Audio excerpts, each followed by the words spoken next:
Hello everyone, आज हम शुरू करने वाले हैं क्लास 8 की ज्योग्राफी का चैप्टर 1 रिसोर्सेज। और हमारा फर्स्ट क्वेश्चन है व्हाट इज एक्चुअली रिसोर्सेज।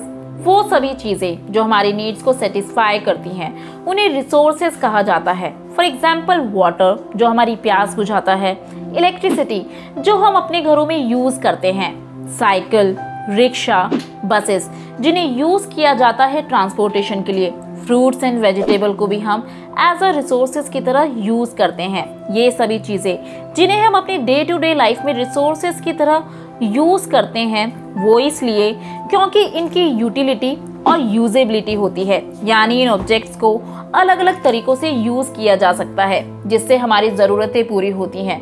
इनकी यही यूटिलिटी इन ऑब्जेक्ट्स को वैल्यू प्रोवाइड करती है। कुछ रिसोर्सेज की इकोनॉमिक वैल्यू होती है पर कुछ की नहीं। फॉर एग्जाम्पल मेटल्स जिनकी इकोनॉमिक वैल्यू होती है लाइक गोल्ड, सिल्वर, बट एक ब्यूटीफुल लैंडस्केप जिसकी कोई इकोनॉमिक वैल्यू नहीं होती है।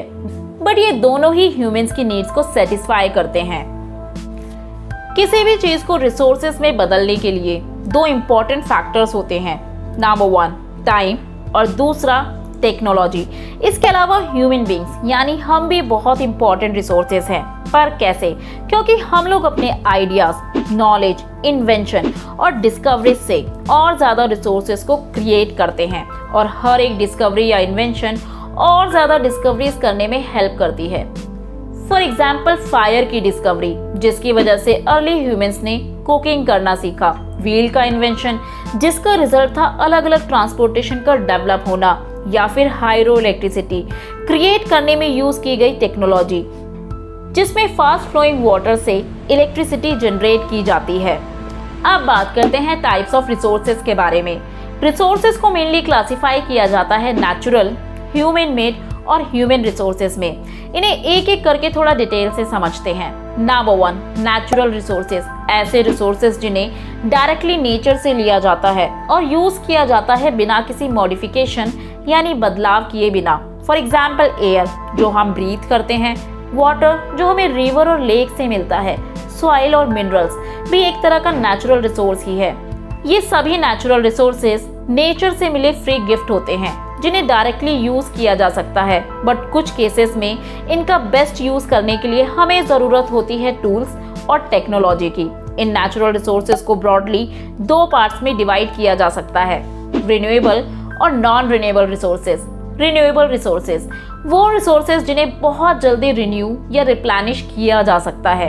इनमें से कुछ अनलिमिटेड भी होते हैं और ह्यूमन एक्टिविटी से अफेक्ट नहीं होते हैं, जैसे सोलर और विंड एनर्जी। बट कुछ रिन्यूएबल रिसोर्सेज ऐसे भी होते हैं जिन्हें अगर हम अनलिमिटेड यूज करेंगे तो इनके स्टॉक में कमी आ सकती है। फॉर एग्जाम्पल वाटर और फॉरेस्ट। हमें लगता है कि वाटर अनलिमिटेड है, बट बहुत से कंट्रीज या इंडिया में ही कई जगहों पर पानी की शॉर्टेज है।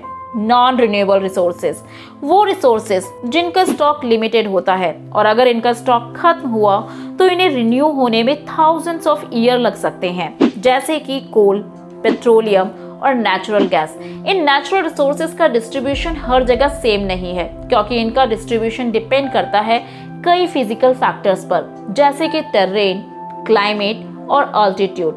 नेचुरल रिसोर्सेज के बाद बात करते हैं ह्यूमन मेड रिसोर्सेज के बारे में। कई बार नेचर से मिली चीजों को तब तक यूज नहीं किया जा सकता है जब तक उनके ओरिजिनल फॉर्म में चेंज ना कर दिया जाए। फॉर एग्जाम्पल आयरन ओर, उसे तब तक यूज नहीं किया जा सकता है जब तक ह्यूमंस आयरन को एक्सट्रैक्ट यानी निकालना ना सीख लें। लोग जब नेचुरल रिसोर्सेज को यूज करते हैं बिल्डिंग्स, ब्रिजेस, रोड्स, मशीनरी या व्हीकल्स बनाने के लिए, तो इन सभी चीजों को ह्यूमन मेड रिसोर्सेज कहा जाता है। टेक्नोलॉजी भी ह्यूमन मेड रिसोर्स है क्योंकि इसे ह्यूमंस के द्वारा बनाया गया है।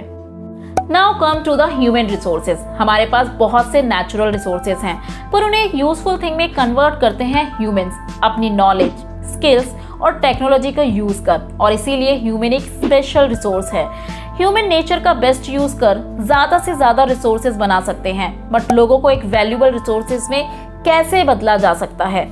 इसका आंसर होगा थ्रू एजुकेशन और हेल्थ, या लोगों की स्किल्स की क्वालिटी को इम्प्रूव करके, यानी उन्हें ट्रेनिंग देकर, जिससे वो और ज्यादा रिसोर्सेज को क्रिएट कर सके, और ऐसा करना कहलाता है ह्यूमन रिसोर्स डेवलपमेंट। अब बात करते हैं कि रिसोर्सेज को कैसे कंजर्व किया जा सकता है। कंजर्विंग रिसोर्सेज, जैसा कि हम जानते हैं हमारे ओवर यूज की वजह से रिसोर्सेज खत्म होने की कगार पर है और इसीलिए जरूरी है उन्हें कंजर्व करना। रिसोर्सेज को केयरफुली यूज करना और रिन्यू होने के लिए टाइम देना कहलाता है रिसोर्स कंजर्वेशन। रिसोर्सेज को सही ढंग से यूज करना ताकि उन्हें फ्यूचर में आने वाली जनरेशन के लिए बचाया जा सके कहलाता है सस्टेनेबल डेवलपमेंट। रिसोर्सेज को कई तरीकों से कंजर्व किया जा सकता है, जैसे कि उनके यूज को कम कर देना, उन्हें रिसाइकल या रीयूज करना। हमारा प्लैनेट हमारे लिए लाइफ सपोर्ट की तरह काम करता है और इसीलिए हमारे लिए जरूरी है इसे मेंटेन और प्रिजर्व करना। हमारी ड्यूटी है ये इंश्योर करना कि हम सभी रिन्यूएबल रिसोर्स का सस्टेनेबल यूज करें, अर्थ की डाइवर्सिटी को कंजर्व करें और नेचुरल एनवायरनमेंट को डैमेज होने से बचाए रखें। हम नेचुरल रिसोर्सेज को और किन किन तरीकों से कंजर्व कर सकते हैं, कमेंट करके जरूर बताएं। I hope you like this video. For more videos, do like, share and subscribe to our channel.